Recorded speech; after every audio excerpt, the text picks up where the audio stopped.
ನಮಸ್ತೆ, ನಾನು ಬಸವರಾಜು. ರಾಜ್ಯ ಕಾಂಗ್ರೆಸ್, ಅದರಲ್ಲೂ ಅಹಿಂದ ನಾಯಕನ ಸರ್ಕಾರ, ಅಹಿಂದ ಸರ್ಕಾರ ಒಂದು ಸ್ವಲ್ಪ ಯಾಮಾರಿದ್ರೂ ಕೂಡ ಕಾಂಗ್ರೆಸ್ನ ದಿಕ್ಕು ದೆಸೆ ಬದಲಾಗುತ್ತೆ. ರಾಜ್ಯ ರಾಜಕಾರಣದ ಲೆಕ್ಕಾಚಾರ ಬುಡಮೇಲಾಗುತ್ತೆ. ಕಾರಣ ಇಷ್ಟೇ, ಅಹಿಂದಾದ ಮೂಲಧಾತು, ಮೂಲ ಶಕ್ತಿ ದಲಿತ ಸಮಾಜ. ಆ ಸಮಾಜದಲ್ಲಿನ ಮೂಲ ಶಕ್ತಿ ದೊಡ್ಡ ಪಂಗಡ, ಅದು ಎಡಗೈ ಸಮಾಜ. ಆ ಸಮಾಜದ ಬಹುದೊಡ್ಡ ಕನಸಾಗಿದ್ದಂಥದ್ದು ಜನಸಂಖ್ಯೆಗನುಗುಣವಾಗಿ ಒಳ ಮೀಸಲಾತಿಯ ಒಂದು ಸಮರ್ಪಕ ಅನುಷ್ಠಾನ ಮಾಡಬೇಕು ಅನ್ನುವಂತಹ ದೊಡ್ಡದೊಂದು ಬೇಡಿಕೆ ಇತ್ತು. ಸುದೀರ್ಘ 3.5 ದಶಕಗಳ ಕಾಲ ಆ ಸಮಾಜದ ಬಹುಪಾಲು ಹಿರಿಯರು ದೊಡ್ಡ ದೊಡ್ಡ ಕನಸು ಕಂಡಿದ್ದಂಥವರು ಸಾಮಾಜಿಕ ನ್ಯಾಯದ ಅಡಿಯಲ್ಲಿ ಧ್ವನಿ ಎತ್ತುತ್ತಲೇ ಇದ್ದರು. ನೋಡಿ, ಇವತ್ತು ಅಹಿಂದ ಸರ್ಕಾರ ಬಂದಿದೆ.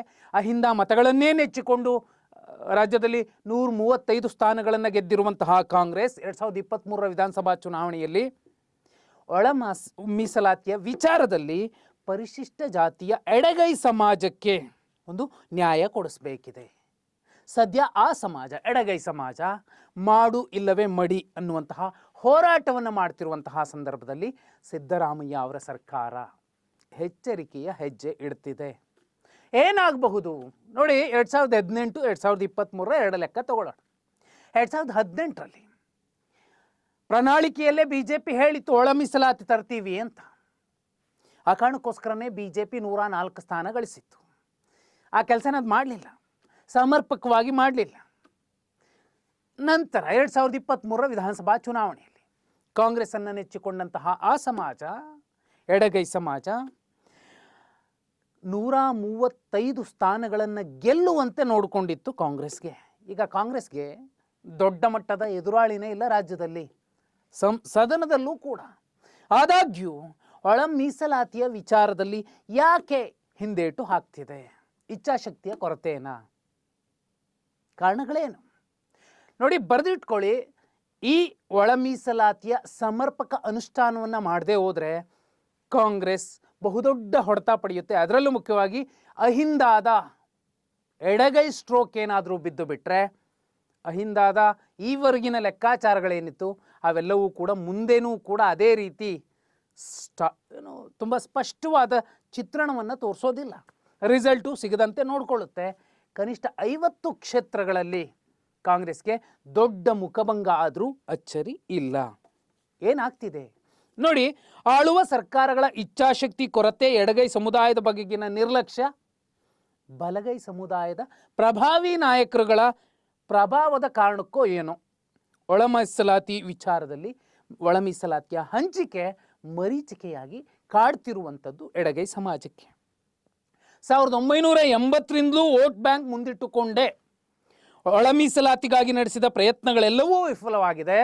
ಯಾಕಂದರೆ ನ್ಯಾಯಮೂರ್ತಿ ನಾಗಮೋಹನ್ ದಾಸ್ ಅವರ ನೇತೃತ್ವದ ಆಯೋಗದ ವರದಿ ಅಂಗೀಕಾರದಿಂದ ಇನ್ನೇನು ಸಿಕ್ಕೇ ಬಿಡ್ತಪ್ಪ ಒಳ ಮೀಸಲಾತಿ ಅನ್ನುವಂತಹ ದೊಡ್ಡ ನಿರೀಕ್ಷೆಯಲ್ಲಿದ್ದಾಗಲೇ ಕಾನೂನು ಗೊಂದಲ ಸೃಷ್ಟಿಸಿರುವುದು ಎಡಗೈ ಸಮುದಾಯಗಳಲ್ಲಿ ಕಿಚ್ಚು ಹೊತ್ತಿಸಿದೆ. ಅದೇ ಆಕ್ರೋಶ ಕಾಂಗ್ರೆಸ್ ಹಠಾವೋ ಅನ್ನೋ ಧ್ವನಿ ಎತ್ತುವ ತನಕ ಬಂದು ನಿಲ್ಲಬಹುದು. ಕಾಂಗ್ರೆಸ್ ಸರ್ಕಾರ, ಅಹಿಂದ ಸರ್ಕಾರ ಈ ನಡೆಯನ್ನು ಎಚ್ಚರಿಕೆಯಿಂದ ನೋಡಬೇಕಾಗತ್ತೆ. ಕಾರಣ ನೋಡಿ, 1975ರ LG ಹಾವನೂರು ಆಯೋಗದಿಂದ ಹಿಡಿದು ಒಳ ಮೀಸಲಾತಿ ಕುರಿತಾದ ನ್ಯಾಯಮೂರ್ತಿ AJ ಸದಾಶಿವ ಆಯೋಗ, ಮಾಧುಸ್ವಾಮಿ ಸಮಿತಿ, ನ್ಯಾಯಮೂರ್ತಿ ನಾಗಮೋಹನ್ ದಾಸ್ ವರದಿ, ಇವೆಲ್ಲವೂ ಕೂಡ ಅಡೆತಡೆಗಳು ನಿರಂತರವಾಗಿದ್ವು.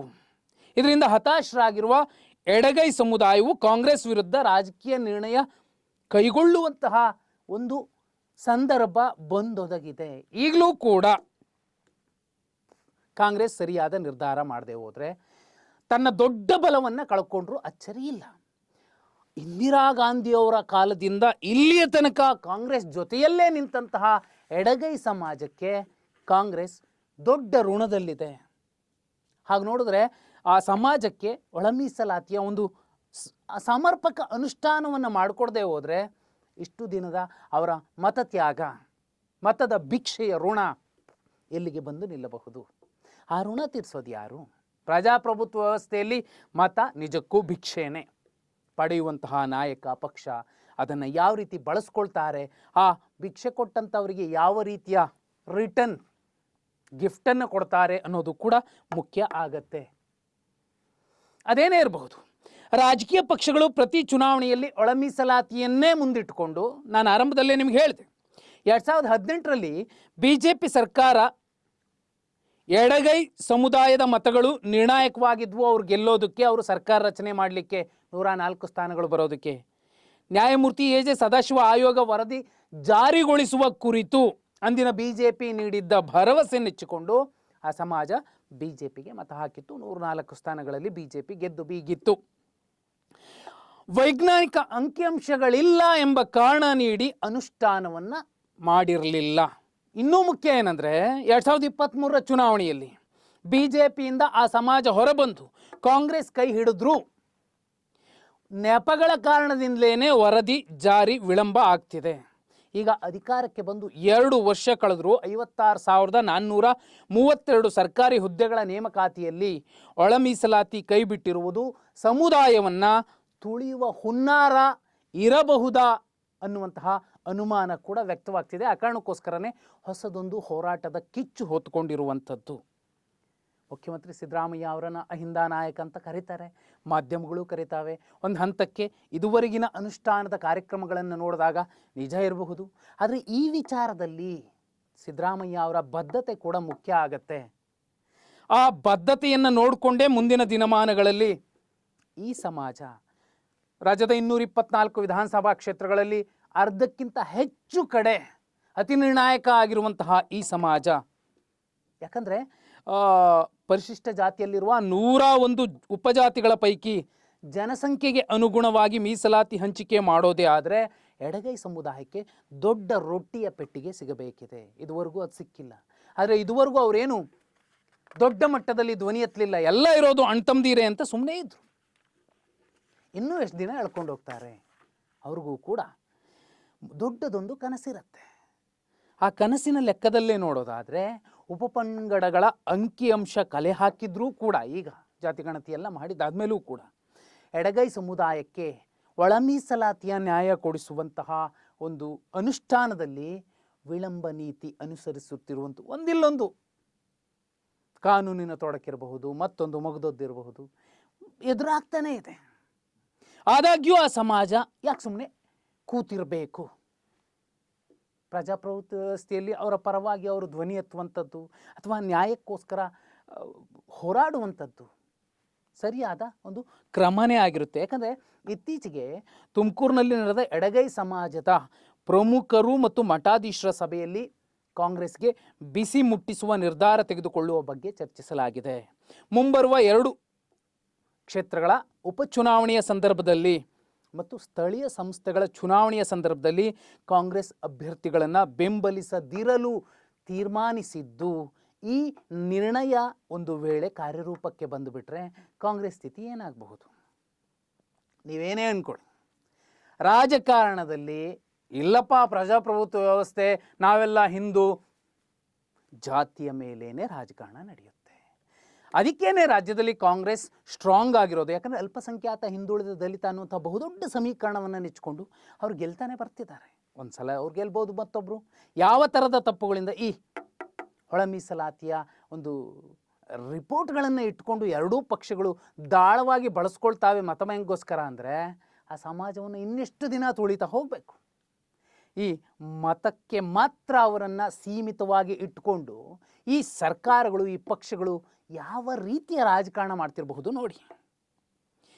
ಇನ್ನೂ ಮುಖ್ಯ, ದಶಕಗಳ ಕಾಲದಿಂದ ಅಹಿಂದ ಅಂತ ಹೇಳ್ಕೊಂಬರ್ತಿರುವಂತಹ ಎಲ್ಲ ನಾಯಕರು, ಅವರು ಕಾಂಗ್ರೆಸ್ ಅವರು ಇರಬಹುದು, ಅದರಲ್ಲೂ 2 ಎಡಗೈ ಮತ್ತು ಬಲಗೈನಲ್ಲಿರುವಂಥವ್ರು, ಇವ್ರಿಗೂ ಕೂಡ ಒಂದು ಬದ್ಧತೆ ಬೇಕಲ್ವ? ಅರೆ ಇಷ್ಟು ರೊಟ್ಟಿ ಬರುತ್ತಪ್ಪ, ಎಲ್ಲರೂ ಸಮನಾಗಿ ಹಂಚ್ಕೊ ತಿನ್ನಬೇಕು, ಜನಸಂಖ್ಯೆಗನುಗುಣವಾಗಿ ಅನ್ನುವಂತಹ ಒಂದು ಸಣ್ಣದೊಂದು ಅರಿವು, ಪರಿಜ್ಞಾನ ಕೂಡ ಮುಖ್ಯ ಆಗುತ್ತೆ.